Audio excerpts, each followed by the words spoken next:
So let's talk about a man who was born into slavery but would die a legend. A man who took on Napoleon's armies and, from this tiny Caribbean island, literally redrew the map of the world. This is the story of Toussaint Louverture. Just listen to his own words. They really get to the heart of everything he fought for. It's this belief, right? This idea that freedom is a natural right and no chains, no matter how heavy, can ever truly put it out. And that wasn't just some nice thought. Nope, that was the spark that was about to set an entire colony on fire. And wow, what a revolution it turned out to be. We're talking about 12 brutal, bloody years. The enslaved people of this French colony, Saint-Domingue, they fought and they beat the most powerful armies of the day to create their own nation, Haiti. Think about that for a second. It is the only successful slave revolt in all of history. I mean, the odds were just incredible, but their will was even stronger. Okay, so to really get who Toussaint was, we've got to understand the world that created him. It was a place of just unimaginable wealth, built on top of unimaginable cruelty. So let's go there. Let's set the stage in Saint-Domingue. You know, this wasn't just some backwater colony. No way. They called it the Pearl of the Caribbean. Why? Because it was the absolute economic engine of the French Empire. It was churning out fortunes in sugar and coffee. But, and this is the crucial part, all of that profit was wrung from the labor of 500,000 enslaved Africans. To put that in perspective, they made up almost 90% of the entire population. But here's the thing, the world was changing fast. You had the American Revolution, proving that colonies could actually break free. Then you've got the French Revolution, just across the ocean, declaring the rights of man. So when those ideas, liberty, equality, fraternity, started to trickle onto the island, well, it was like a spark hitting a powder keg. And in 1791, it exploded. The enslaved people rose up in a huge, coordinated revolt. And out of this absolute inferno, a leader emerges. And he's the most unlikely guy you could imagine. He wasn't a king, not a nobleman. He was a man named Toussaint Louverture. He's in his late 40s, a formerly enslaved coachman with zero, and I mean zero, military training.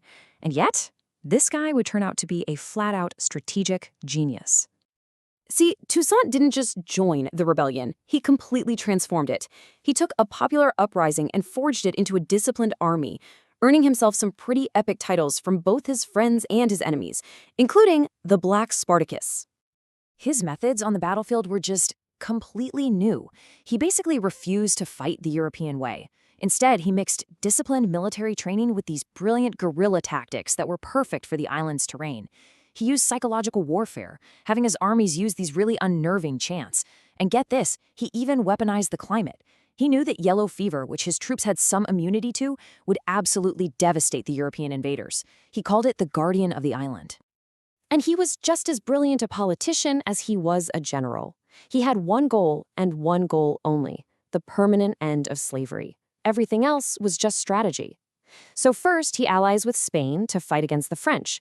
But then, in 1794, the French Republic officially abolishes slavery. So what does he do? He completely switches sides, becomes a French general, and then proceeds to kick both the Spanish and a huge British army right off the island. Just masterful.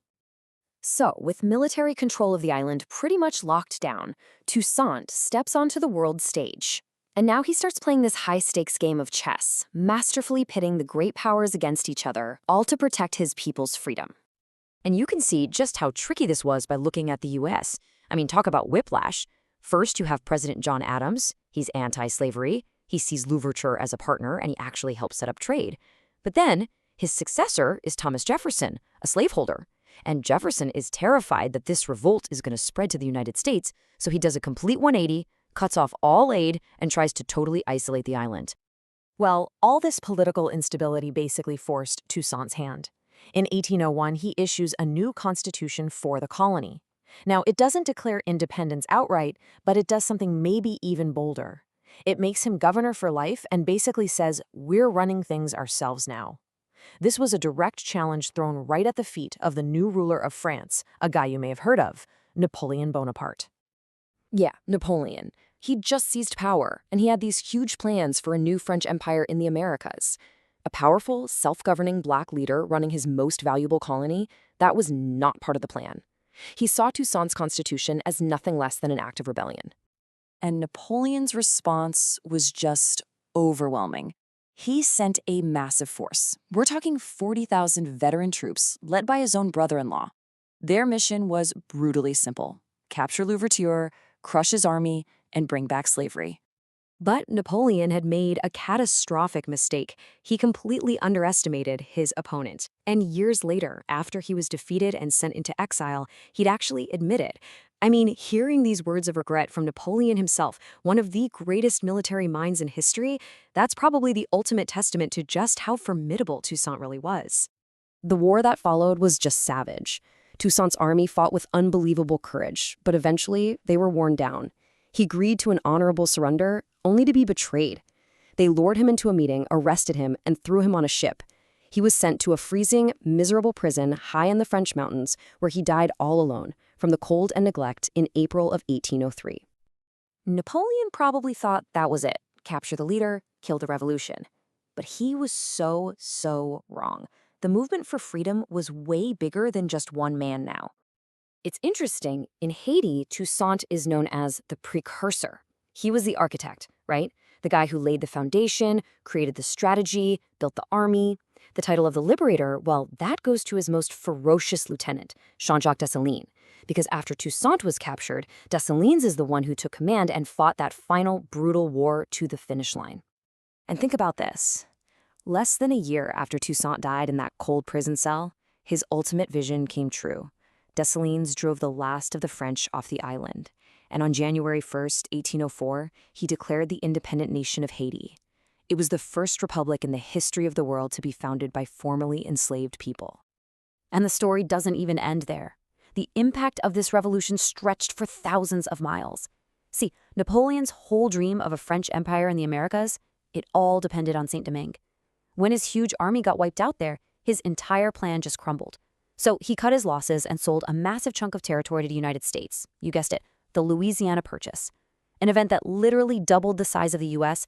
happened because an army of formerly enslaved people defeated the most powerful military on the planet. It's just wild.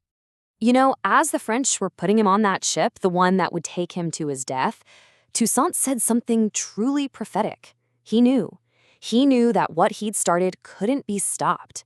He wasn't just a leader anymore. He was an idea. And he'd planted the roots of that idea so deep they could never be pulled out. And you know what? Those roots are still growing today.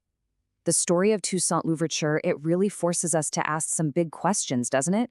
Like, who gets to define what freedom is? Who gets to fight for it? And what is its real cost? His is a legacy that is just as powerful and as relevant now as it was then. Thanks for joining me for this one.